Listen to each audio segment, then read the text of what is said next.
Se encuentra a más de 15.000 kilómetros de distancia de su casa, Australia. Encerrado en un territorio, el de Ecuador, dentro de otro territorio, el Reino Unido. En un hogar que se ha convertido en su prisión. En este rincón de Londres, en la Embajada de Ecuador, se esconde el enemigo número 1 de Estados Unidos, Julian Assange.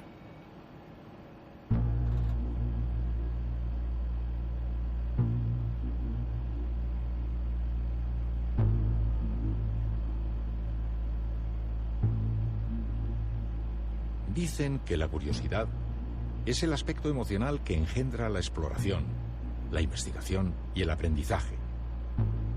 Pero todo se complica cuando los interrogantes se trasladan al futuro. Ahora se están abriendo nuevos horizontes y se anuncian cambios enormes. Todos somos conscientes de que estamos diciendo adiós a un mundo y que otro se está fraguando a gran velocidad. Si pudiéramos desplazar un enviado especial a ese futuro, ¿con qué nos encontraríamos? Por eso, con mi penúltima energía profesional, me propongo viajar a esa frontera para conocer y escuchar a quienes están diseñando el nuevo tiempo. Voy a dejar al descubierto mi bendita curiosidad para intentar desentrañar esa gran incógnita. ¿Cómo será el mundo cuando ya no esté?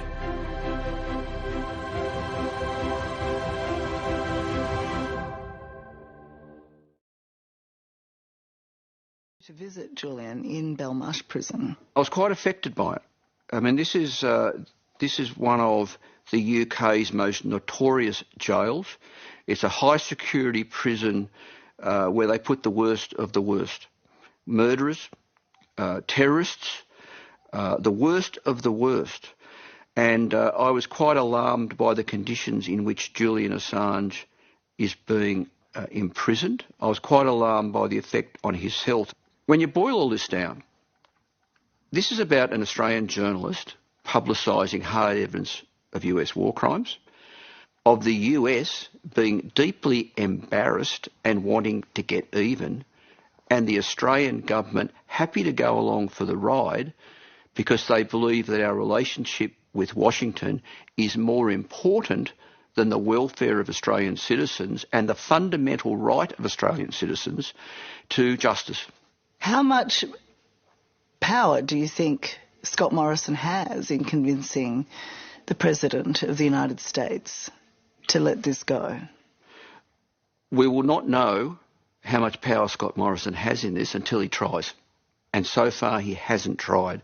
Now, this is a real test of the leadership of Scott Morrison. This is a real test of whether or not he believes an Australian citizen, an Australian journalist, is owed justice. Scott Morrison needs to pick up the phone to Joe Biden and say, this madness must end. Please drop the extradition. Please allow Julian Assange to return here. Mind you, it's also a test of the alternative Prime Minister, Anthony Albanese. It's not good enough for Mr Albanese to be making comments inside the Labor Party room. He also needs to get in front of a camera and tell the Australian people what he would do if elected Prime Minister. If Anthony Albanese is elected Prime Minister, we need to have a commitment from him beforehand that he will pick up the phone to Joe Biden. I mean, we make much of the fact that we have a very close bilateral relationship with the United States. Well, it's about time we leaned on that and capitalised on it. It's time for Scott Morrison to pick up the phone and to end this madness. And I think our relationship with the US right now is so warm that that phone call would be successful. Has Scott Morrison engaged with you at all on why he won't pick up the phone? No, I mean, I've obviously exchanged correspondence with the Prime Minister about this, but they keep batting it away. There's only one thing that matters to this Australian government, and for that matter, its predecessors.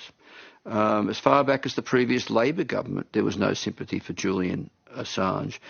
A succession of governments, LNP and Labor, are all putting our relationship with Washington ahead of the fundamental rights of Australian citizens and the importance of them enjoying justice.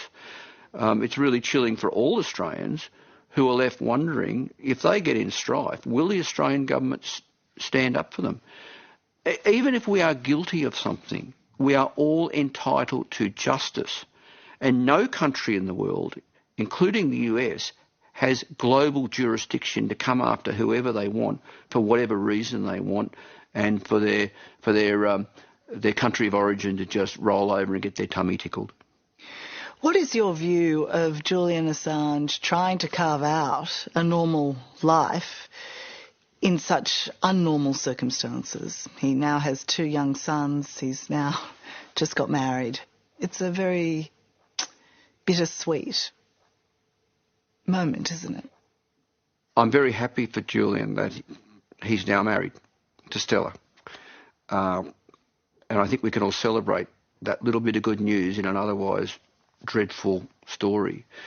I don't know if Julian will ever enjoy a normal life again, but surely the first steps to that is for the extradition to be dropped and for Julian to be allowed to return to Australia and to rebuild his life.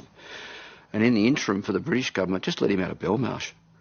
Just let him go somewhere in London, put an ankle bracelet on him or something, but just let him be with his kids and his wife Stella. I mean, surely the man has suffered enough.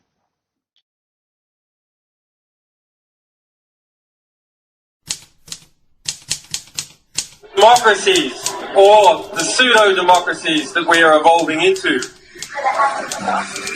wars are a result of lies. The Vietnam War and the push for US involvement was a result of the Gulf of Tonkin incident. A lie. Here, here. The Iraq War famously is a result of lies. Wars in Somalia are a result of lies. The Second World War and the German invasion of Poland was a result of carefully constructed lies. That is war by media. Let us ask ourselves, of the complicit media, which is the majority of the mainstream press, what is the average death count attributed to each journalist?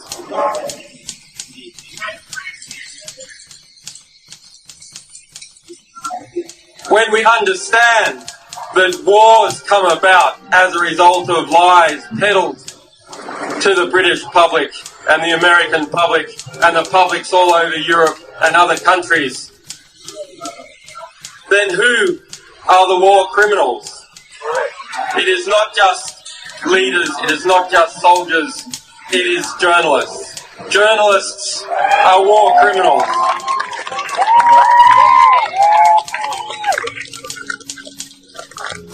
And why one might think that should lead us to a state of despair, that the reality that is constructed around us is constructed by liars, is constructed by people who are close to those that they are meant to be policing. It should lead us also to an optimistic understanding, because if wars can be started by lies, truth can be started, peace can be started by truth.